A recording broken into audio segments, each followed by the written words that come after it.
Isang Filipino vlogger ang natagpuang patay sa kanyang inuupahang bahay sa Riyadh, Saudi Arabia nito lamang June 5, 2025. Ang kilalang Filipino vlogger at florist na si Carmelito Paredes Caro, na kilala online bilang Losamat, ay natagpuang patay sa kanyang silid sa Riyadh noong madaling araw ng Hunyo 4, 2025. Pinaghihinalaan ng mga otoridad na nagpakamatay siya at naalis na ang posibilidad na foul play ang kanyang pagkamatay.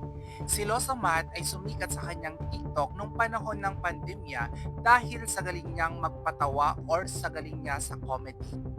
Ang huling post ni Karom sa kanyang social media ay ganito: "Panginoon, ikaw na ang bahala sa pamilya ko," na nagdulot naman ng malalim na pag-aalala ng kanyang mga taga-suporta.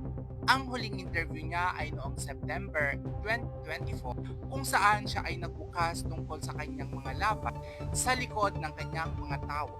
"Lord, I offer my life to you." Ang sarap pakinggan ng kantang yan.